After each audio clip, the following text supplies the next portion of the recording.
ICICI prudential mutual fund ने अपना नया फंड लॉन्च किया, ICICI Prudential equity minimum variance fund. Markets will fluctuate, your peace of mind does not have to. NFO period 18 नवंबर से 2 दिसंबर तक है। इस फंड का मेन मोटिव क्या है? वेरिएंस।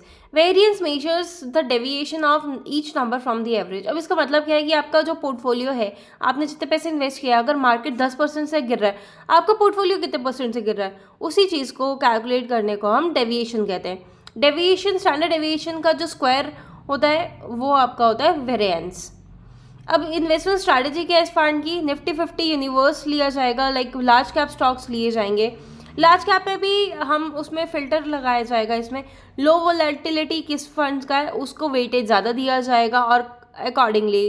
और फंडामेंटल सिलेक्शन होगा, कंपनीज को ब्रेक डाउन करके उसकी हर चीज़ पढ़ी जाएगी, फंडामेंटली सब चीज़ें देखी जाएगी। एक्टिव मैनेजमेंट रहेगा, जब भी कुछ ऊपर नीचे लगता है तो उसमें चेंजेस किए जाएंगे। पोर्टफोलियो कंस्ट्रक्शन जो है, objective to construct a diversified portfolio with lower volatility. Diversify रहने वाला है लार्ज कैप में आपका। अब लोअर वेरिएंस आपको हेल्प कैसे करेगा? अगर ये आप पास्ट का डेटा देखते हैं, हालांकि पास्ट डेटा जो है आपका फ्यूचर पे प्रिडिक्शन नहीं है, बट स्टिल हम देख सकते हैं इसे एक बारी। लो वॉलेटिलिटी 30 वाला अगर हम देखेंगे तो उसका वैल्यू ऑफ इन्वेस्टमेंट भी सबसे ज़्यादा है और CAGR भी 18.4% है, जो कि ग्रीन लाइन में चार्ट में आप देखेंगे मार्केट के ऊपर नीचे होने पे भी लो वॉलेटिलिटी का रिटर्न जो है वो हाइयर है निफ्टी 50 के अकॉर्डिंग। 3 ईयर का रोलिंग रिटर्न अगर हम देखें, रिस्क एडजस्टेड रिटर्न सब में हाईएस्ट जो है वो लो वॉलेटिलिटी का है। और अगर मार्केट गिर भी रही है तो भी स्टैंडर्ड डेविएशन भी देखिए आप 6.1 है, सबसे लोएस्ट है।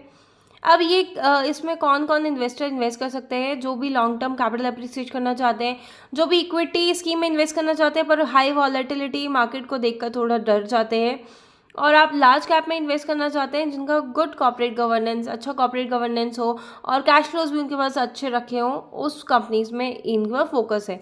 स्कीम की बात कर ले तो ओपन एंडेड स्कीम है, रेगुलर डायरेक्ट प्लान दोनों अवेलेबल है, ग्रोथ IDCW दोनों अवेलेबल हैं, और मिनिमम एप्लीकेशन अमाउंट 5000 है, कुछ एडिशनल आपको करना है 1000 है। मिनिमम रिडेम्पशन अमाउंट कुछ नहीं है, एंट्री लोड कुछ नहीं है। एग्जिट लोड की बात करें 12 महीने से कम में अगर आप रिडीम करते हैं तो 1% ऑफ एप्लीकेबल NAV, जो भी एप्लीकेबल NAV होगी उस समय पे उसका 1% आपका एग्जिट लोड लगेगा। 12 महीने के बाद आपका कोई एग्जिट लोड नहीं है।